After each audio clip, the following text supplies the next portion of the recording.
PM sir इतना करीबी से हॉकी को फॉलो करते हैं, उनको ये भी पता था कि हम हरमन को सरपंच बोलते हैं।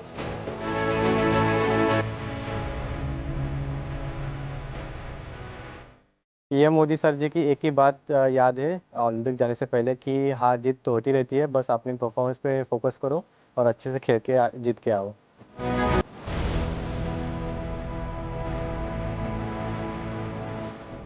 मैच के बाद ही उनका कॉल भी जैसे मुझे आया तो काफ़ी अच्छा लगा, उन्होंने बहुत प्रोत्साहित किया। पीएम की मोटिवेशन स्पोर्ट्स में नहीं, ज़िंदगी में बहुत काम आती है। मैं प्रधानमंत्री से मिलने के लिए बहुत उत्साहित हूँ।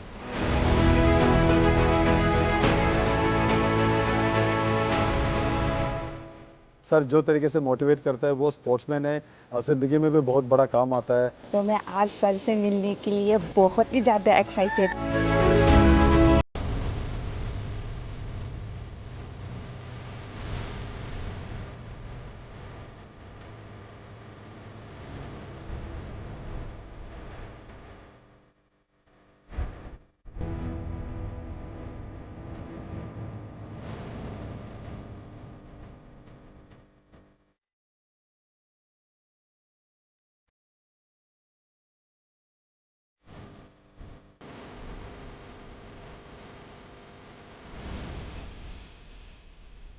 हम तो भैया आप लोगों से गप्पे लगाएंगे।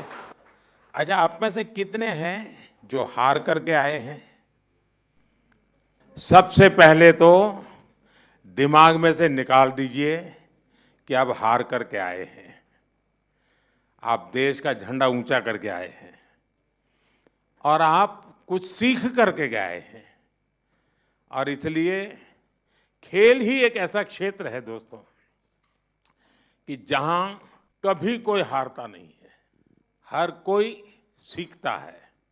और इसलिए मैं पहला तो आप लोगों से आग्रह से कहूंगा, इसलिए मैंने जानबूझ करके कहा जरा हाथ ऊपर करो लेकिन अच्छा हुआ 80% लोगों ने हाथ ऊपर नहीं किया, मतलब वो मेरी बात को समझते हैं।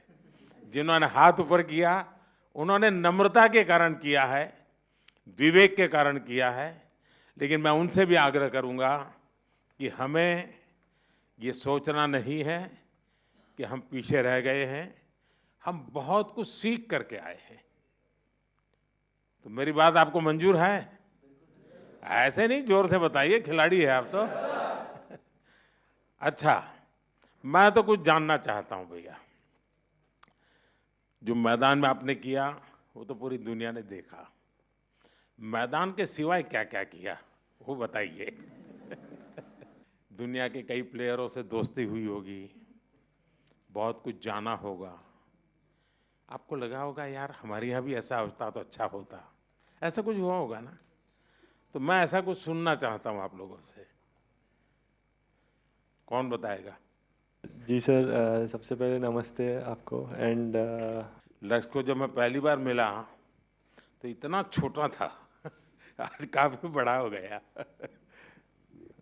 जैसा कि टूर्नामेंट मेरा रहा काफ़ी लंबे मैचेस रहे वहाँ पे शुरुआत के दिन से, तो मेरा ज़्यादा करके मेरा फोकस मैचेस पे रहता था। बट ये जब भी हमें फ्री टाइम मिलता था हम लोग सबके साथ डिनर करने जाते थे और काफ़ी सारे एथलीट्स वहाँ पे मिले जिनको देख के आई थिंक काफ़ी कुछ सीखा और हमने उनके साथ एक डाइनिंग रूम शेयर किया। आई थिंक वो एक बड़ी बात थी एंड आई थिंक और जो वो वहाँ का माहौल था, आई थिंक ये मेरा सबसे पहला ओलंपिक्स था और जो मैं एक्सपीरियंस किया वहाँ पे वो काफ़ी अच्छा था। जैसे कि इतने बड़े स्टेडियम में खेलना, इतना क्राउड आपको देख रहा है, तो फर्स्ट 2-3 मैचेस में थोड़ा नर्वस भी था। बट जैसे ही टूर्नामेंट चलता गया मेरा वो बेटर होता गया। बट आई थिंक मेरे लिए एक बहुत अरे बड़ा भाई तुम तो एक्सपीरियंस। देवभूमि से हो लेकिन आपको मालूम है अब इस बार आप एकदम से सेलिब्रिटी बन गए हो।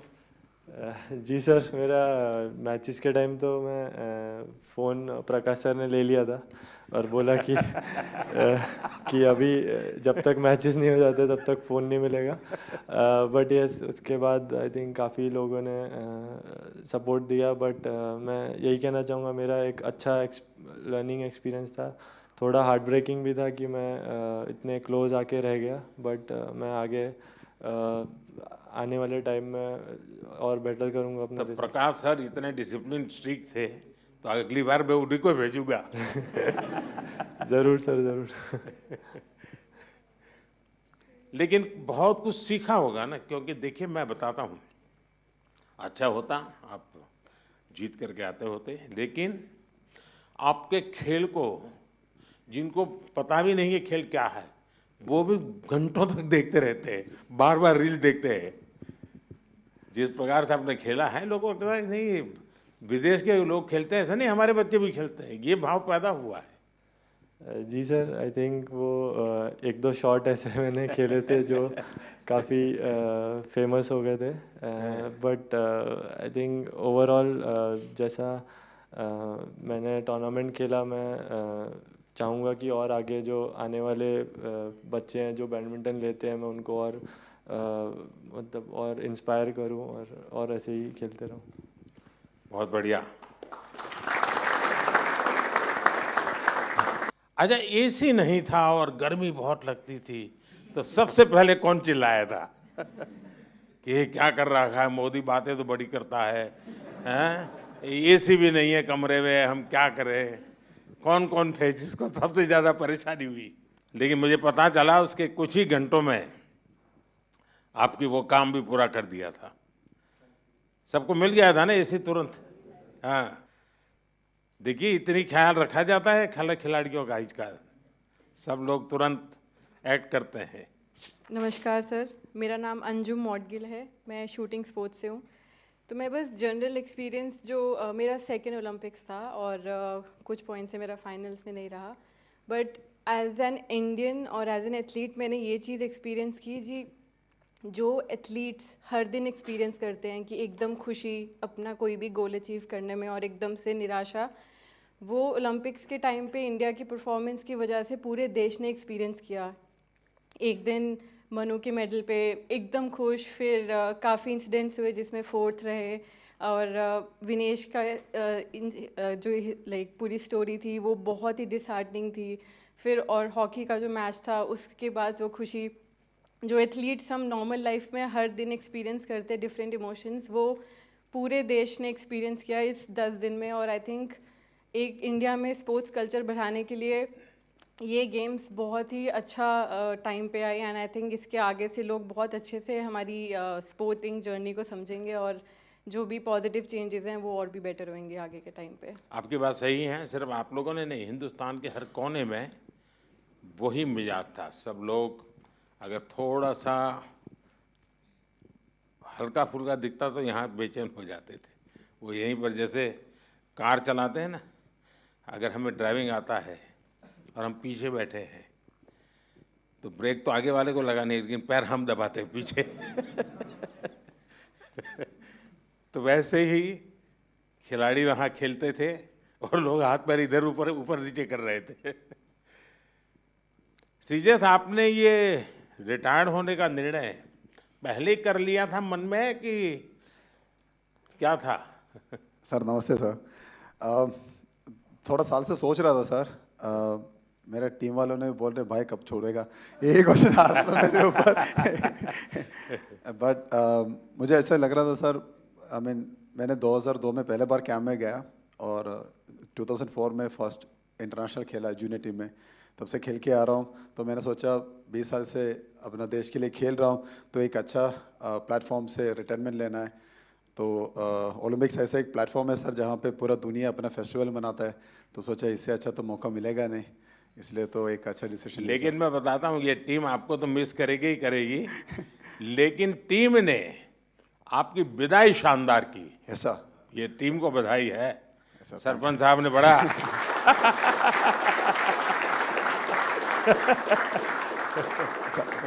सच में सर ऐसे एक हम सपना ही देख सकता है सर, क्योंकि हमारे लिए थोड़ा हार्ड था जब हम लोग सेमीफाइनल हार गए थे, क्योंकि ये टीम इस बार जब पेरिस के लिए गया था हमारा उम्मीद इतना था कि हम लोग फाइनल खेलेगा या गोल्ड के लिए हम लोग लायक है।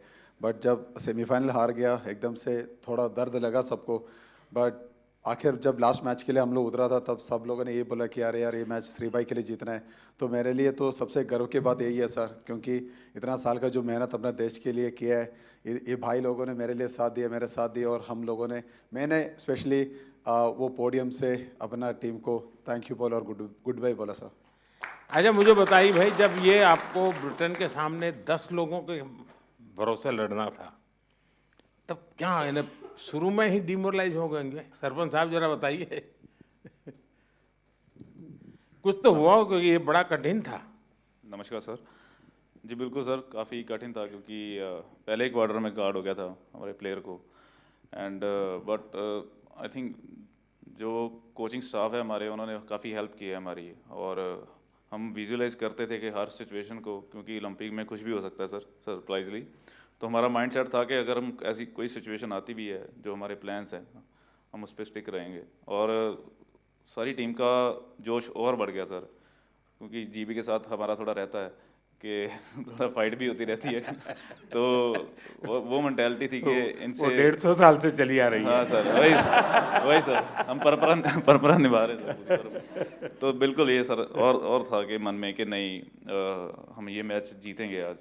तो बहुत अच्छा रहा कि 1-1 ड्रा रहा सर, उसके बाद शूट आउट पे हम जीते हैं। तो एक वो, क्योंकि ये ऐसा कभी सारी हिस्ट्री में नहीं हुआ सर ओलंपिक में। एंड एक और खुशी की बात थी कि हमने जो ऑस्ट्रेलिया को हराया सर, वो भी हमारे लिए बहुत बड़ी बात थी कि 52 ईयर्स के बाद हमने बड़े प्लेटफॉर्म में ऑस्ट्रेलिया को हराया। वैसे भी आपने सारे रिकॉर्ड तोड़े हैं 52 साल के। जी जी सर, 2 बार ओलंपिक में बार लगातार, ये भी बहुत बड़ा काम है। जी सर। आप तो भाई यंगेस्ट से नमस्ते सर जी। हैं, सब कहते होंगे तो थे जी। कि ये मत करो वो मत करो, आप थोड़े डर जाते होंगे। इस कम उम्र में जी बहुत बुरा समय देखा जी मैंने। तो मेरे मम्मी पापा 10 साल के छोड़ के चले गए थे, देश को सौंप गए थे। फिर बस यही सपना था कि उनका ओलंपिक में मेडल लाए, और मेरा भी यही सपना भाई ओलंपिक में मेडल देना देश को। तो बस यही सोच के प्रैक्टिस करते रहे, और टॉप्स और साई और रेसलिंग फेडरेशन WFI का भी बहुत योगदान रहा जी इस मेडल में। अभी मूड क्या है? अब बहुत अच्छा है, अच्छा लग रहा है। कोई पसंद की चीज घर आके खाई कि नहीं खाई? अभी तो घर गए ही नहीं जी। घर गए नहीं? हाँ जी। तो हमें बोलते तो हम बर्फा देते कुछ भाई। घर जाके चूर में खाएंगे जी। अच्छा। अच्छा, जैसे हमारे सरपंच साहब का निकनेम है, ऐसे आप में से और कौन है जिसके ऐसे ही निकनेम है? प्रणाम सर, मैं श्रेयसी सिंह हूँ और वर्तमान में बिहार से विधायक भी हूँ। तो सब टीम के सब लोग विधायक दीदी करके विधायक बुलाते कहते हैं। जी सर। तो सरपंच भी है, विधायक भी है। अच्छा, आप में से मैंने देखा है कि इन दिनों काफी समय मोबाइल पर चिपके रहते हैं, ऐसा है क्या? सही है मेरी जानकारी?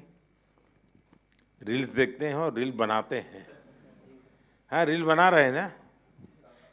कितने लोग हैं जो रील्स बना रहे हैं? सर एक्चुअली मैं एक मैसेज देना चाहूँगा, क्योंकि सारी टीम ने, हमने डिसाइड किया था कि थ्रू आउट द ओलंपिक हम मोबाइल फ़ोन यूज़ नहीं करेंगे। वाह, शाबाश, ये सोशल बहुत मीडिया बढ़िया यूज़ नहीं काम करेंगे। किया। तो बिल्कुल सर, क्योंकि सर अगर कोई अच्छे कमेंट आ रहे हैं चाहे बुरे कमेंट आ रहे हैं, दोनों इफेक्ट करते हैं। तो हमारा माइंड सेट था कि हम एज ए टीम हमने डिसाइड किया कि हम बिल्कुल सोशल मीडिया यूज़ नहीं करेंगे। ये अच्छा बहुत किया अच्छी आप बात लोगों ने। जी सर। और मैं चाहूँगा कि देश के नौजवानों को भी आप ये बताएं जी बिल्कुल कि सर। उससे जितना दूर रहे अच्छा ही है, वरना ज़्यादा लोग उसी में उनका समय जाता है, उसी में फंसे रहते हैं। आप बेटा बहुत निराश लग रही हो। हाँ जी सर, पहली बार गई थी हाँ। और मैं मतलब 1-1 से हार गई थी बाउट, और मगर उससे जीत जाती तो मैं फाइनल तक जाती, गोल्ड भी ला सकती थी। पर वो मेरा बैड लक था, दिन अच्छा नहीं था, तो सर मैं लूज हो कोई, गई। अभी तो उम्र बहुत छोटी है बेटा, बहुत करना है। हाँ जी सर। और हरियाणा की मिट्टी ऐसी है, करके दिखाओगी। हाँ जी सर। प्रधानमंत्री जी नमस्कार। मुझे लगता है कि इस बार हमारी पूरी कंटिंजेंट में जो इंजरीज हुई थी वो काफ़ी कम थी, 1 या 2 सीरियस इंजरी थी। पर नहीं तो यूजुअली क्या होता है कि सब गेम्स में से 3-4 मेजर इंजरी होती है जिनकी ऑपरेशन करनी पड़ती है। पर इस बार फॉर्चुनेटली सिर्फ 1 था, तो वो अच्छी बात थी। एक सीखने का था कि जब भी ओलंपिक के जो विलेज में जो पॉलीक्लिनिक रहता है उसमें थोड़ी फैसिलिटीज़ रहती है, पर इस बार हमने सब जो फैसिलिटीज़ थी वो हमारे विलेज में ही, हमारे बिल्डिंग में ही रखी थी। और इसलिए काफ़ी एथलीट जो थे वो उनका जो कुछ भी रिकवरी करना था, इंजरी मैनेजमेंट करना था, प्रेपरेशन भी जो करना था, वो बहुत ही आसानी से कर सके। आई थिंक बहुत सारे एथलीट को वो वो प्रेफरेबल था, और आई थिंक उससे एटलीस्ट वो कॉन्फिडेंस था कि हमारे पास सब कुछ है। आई थिंक इससे भी फ्यूचर में भी ऐसे ही हम करते गए तो हम सपोर्ट दे सकेंगे हमारे एथलीट को। देखिए साहब, डॉक्टर ने मुझे बहुत महत्वपूर्ण बात बताई कि इस बार हमारी टीम में पहले की तुलना में मिनिमम इंजरीज थी। इंजरी कम हुई है, इसका मतलब है कि खेल की हर चीज में आपकी एक्सपर्टाइज आ गई है। इंजरी होने का कारण वही होता है कि हमें खेल के संबंध में कुछ हमारा अज्ञान होता है, जो हमें खुद को कभी कभी डैमेज कर देता है। ये सिद्ध हो रहा है कि आप लोगों ने खुद अपने आप को तैयार किया है, और छोटे मोटे जर्क आए भी, कठिनाई आई, तो भी आपके बॉडी को आपने ऐसा बनाया है कि आप मेजर इंजरी से बच गए हैं। तो मैं पक्का मानता हूँ आप लोगों ने काफ़ी ट्रेन किया होगा अपनी बॉडी को, काफ़ी मेहनत की होगी, तब जाके ये हुआ होगा। तो इसके लिए तो आप सब बधाई के पात्र हैं। साथियों, मेरे साथ हमारे मनसुख भाई मांडविया जी हैं, खेल राज्य मंत्री बहन रक्षा खड़से जी है, हमारी खेल जगत में जिन्होंने देश का नाम रोशन किया पीटी उषा जी हैं। पेरिस से आप सब वापिस आए हैं। आप सबका और आप सबके साथियों का भी मेरे यहाँ हृदय से बहुत बहुत स्वागत है। मैंने जिस उमंग से आपको पेरिस के लिए विदाई दी थी, उतने ही उमंग से मैं आज आपका फिर से स्वागत कर रहा हूं। और इसका कारण ये नहीं है कि कोई मेडल का टैली कितना हुआ, उसका कारण ये होता है कि विश्व भारत के खिलाड़ियों की तारीफ कर रहा है। उनके हौसले, उनके डिसिप्लिन, उनके बिहेवियर, मेरे कानों पर सब जगह से बातें आती हैं, और ये सुनता हूँ तो बड़ा गर्व होता है जी कि मेरे देश के खिलाड़ी मेरे देश के लिए ही खेलते हैं। मेरे देश के नाम को रत्ती भर भी खरोच आ जाए, ये मेरा देश का एक भी खिलाड़ी नहीं चाहता है, और यही हमारी सबसे बड़ी पूंजी है। और उसके लिए ये पूरी टीम बहुत बहुत बधाई के पात्र है। साथियों, आप सबने पूरी दुनिया में भारत के तिरंगे की स्थान बढ़ा करके देश वापस लौटना और मेरे निवास पर आपका स्वागत करने का मुझे अवसर मिलना, मैं इसे मेरा अपना गौरव मानता हूं। और पेरिस जाने से पहले जो जाते हैं उनको भी पता होता है कि हमें अपना बेस्ट देना है, और मैंने हमेशा यही कहा है सबको कि आपको अपना बेस्ट देना है, और आपने दिया है। दूसरी बात है, हमारे खिलाड़ी उम्र में बहुत छोटे हैं और अभी से ये अनुभव मिला है, तो आगे हमारे पास एक लंबी समय है अधिक अचीव करने का, और वो आप जरूर करेंगे। इस अनुभव का लाभ देश को मिलेगा। साथियों, पेरिस ओलंपिक्स भारत के लिए कई मायनों में ऐतिहासिक रहा है। इस ओलंपिक्स में देश के लिए जो रिकॉर्ड्स बने, वो देश के कोटि कोटि नौजवानों को प्रेरणा देंगे। आप देखिए, ओलंपिक्स के करीब 125 साल के इतिहास में ये मनु हमारी पहली बेटी ऐसी हैं जिसने भारतीय खिलाड़ी के रूप में इंडिविजुअल इवेंट में 2 मेडल जीते हैं।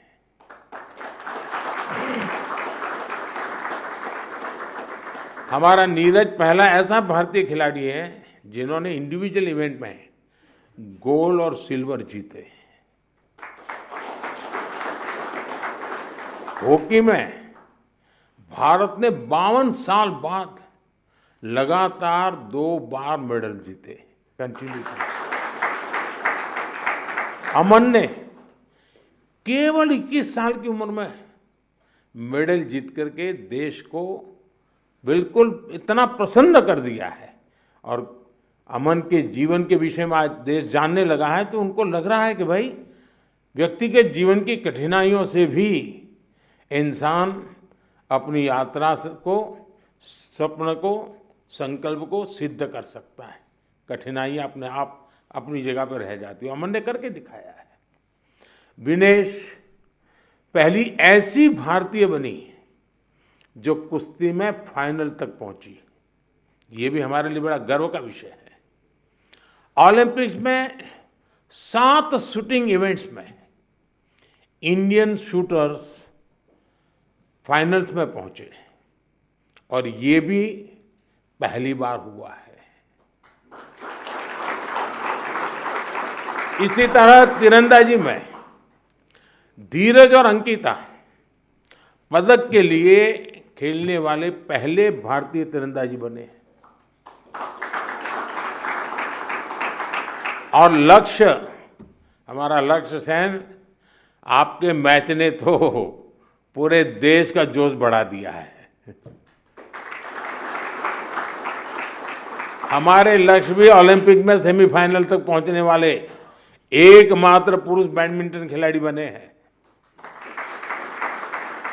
हमारे अविनाश सावले, इसने स्टीपल चेज के फाइनल में क्वालिफाई किया। इस फॉर्मेट में ये भी फर्स्ट टाइम रहा।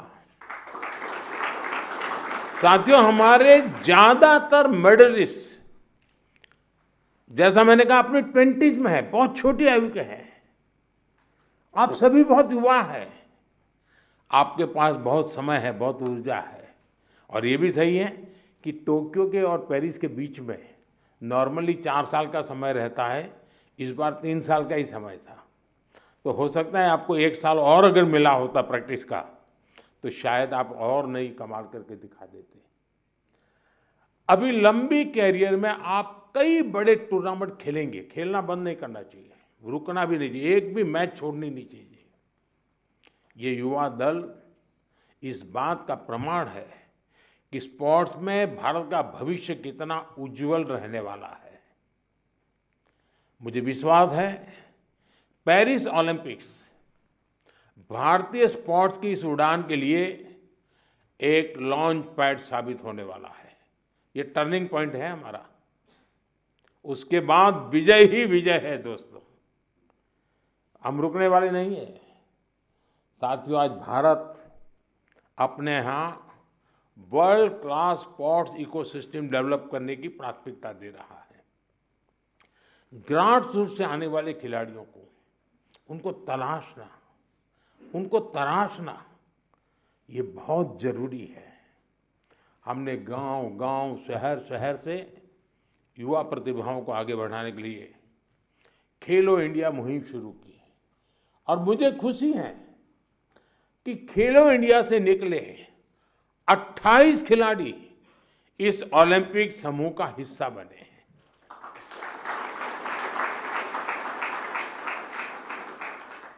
अमन है, अनंतजीत है, धीरज है, सर्वजोत है, इन सब ने खेलो इंडिया एथलीट के रूप में अपनी जर्नी शुरू की थी।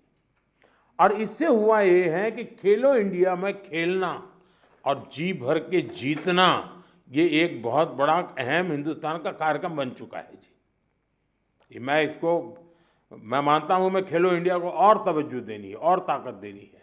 उसी में से हमें अच्छे नए होनहार खिलाड़ी मिलने वाले हैं।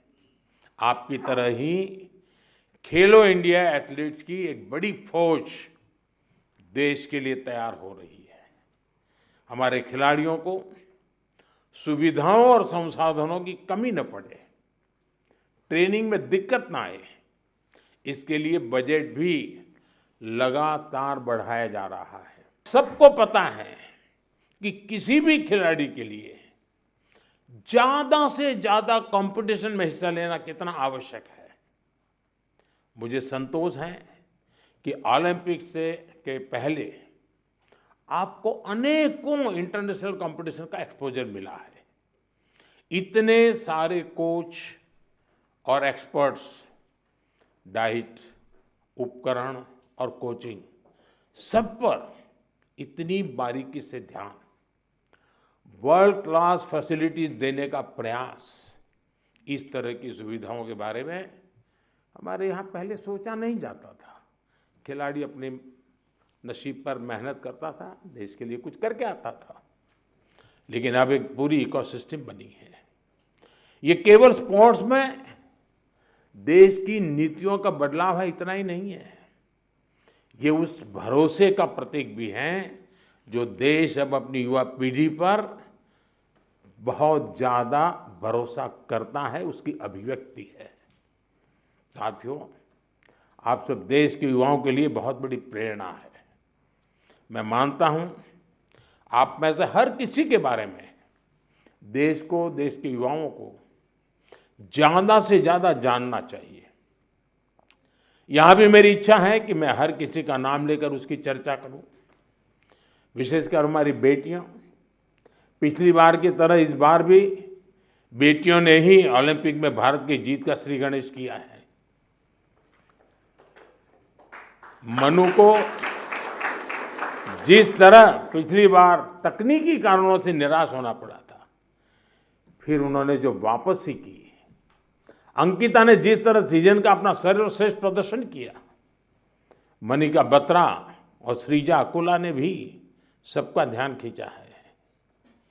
इसी तरह बाकी खिलाड़ी भी रहे, खासकर नीरज ने अपनी लगन और अनुशासन में जिस तरह कंसिस्टेंसी दिखाई है, स्वप्निल ने कठिनाइयों को पार कर जिस तरह मेडल जीता है, हॉकी में हमारे सरपंच साहब, उनकी टीम ने दिखा दिया कि भारत की ताकत क्या है। PR श्रीजेश ने ये बता दिया कि द बॉल क्यों है, जो मेडल जीता या जो एक पॉइंट या कुछ सेकंड से चूका, उस सब ने एक ही संकल्प दोहराया, ये सिलसिला गोल्ड से पहले नहीं रुकेगा।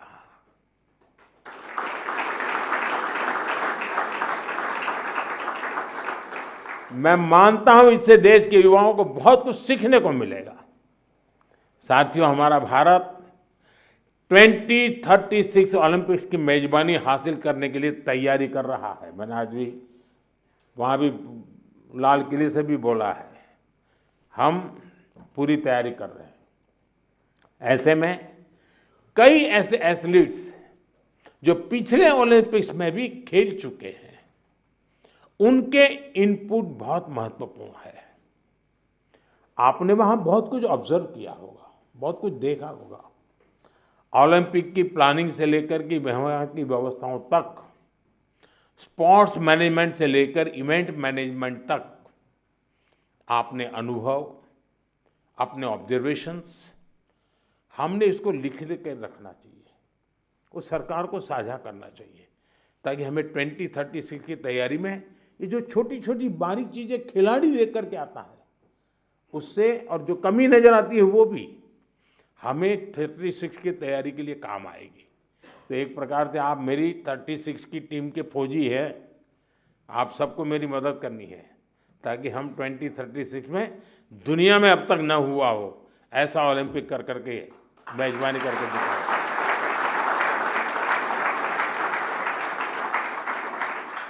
मैं चाहूँगा कि खेल मंत्रालय इसके लिए एक ड्राफ्ट बनाए और सभी खिलाड़ियों से उनके डिटेल में फीडबैक लें, उनके सुझाव लें, तो हम जरूर तैयारी अच्छी तरह कर पाएंगे।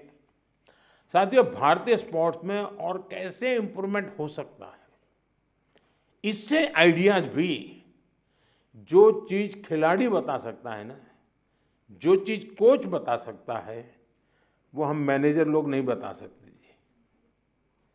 और इसलिए आप लोगों के इनपुट बहुत ज़रूरी है, आपके आइडियाज़ बहुत ज़रूरी है। आप पर भविष्य के खिलाड़ियों को मोटिवेट करने, उन्हें आगे बढ़ाने का भी दायित्व है। और लोग तैयार होने चाहिए, आगे बढ़ने चाहिए।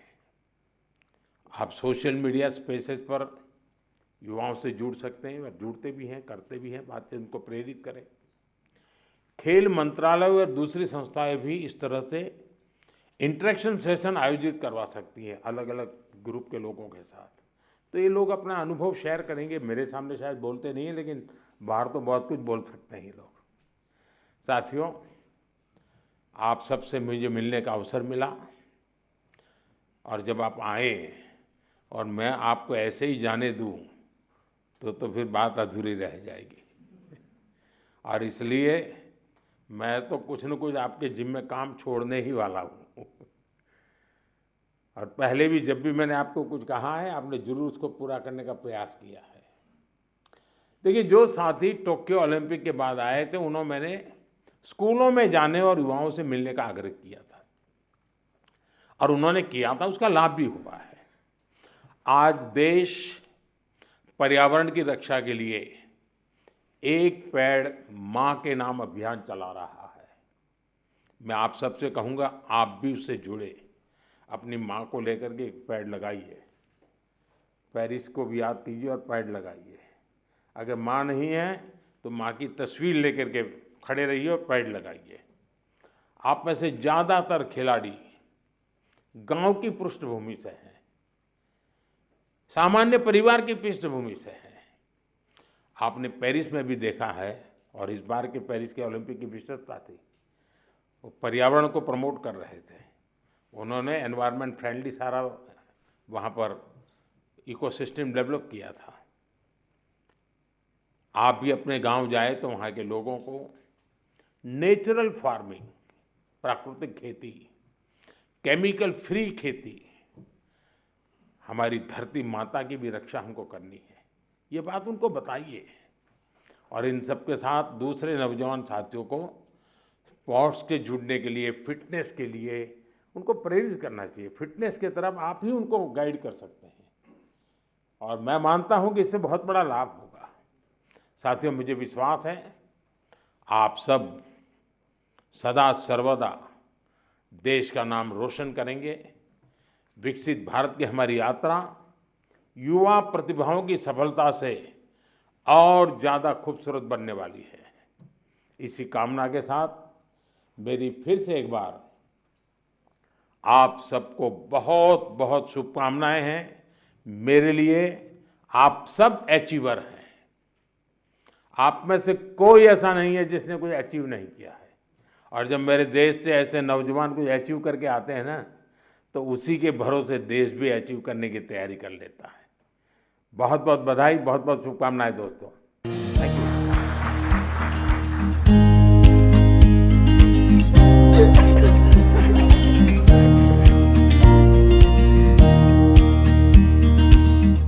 કેમ મેડમ જી મજામાં? અમદાવાદ જઈ આવી? ના સર, હવે હવે જવાની છો? हाँ हाँ बिल्कुल।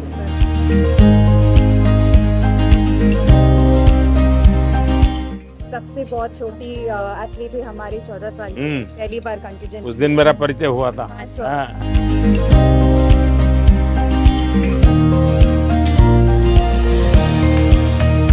आपकी एक फेमस रेसिपी है ड्रम स्टिक्स की जी, वो काफी फेमस हुई है। वाह। जैसे हम सबके साथ बात करते हैं तो हम विटामिन सी रिच खिलाती हो सबको? सबको रेकमेंड करते हैं।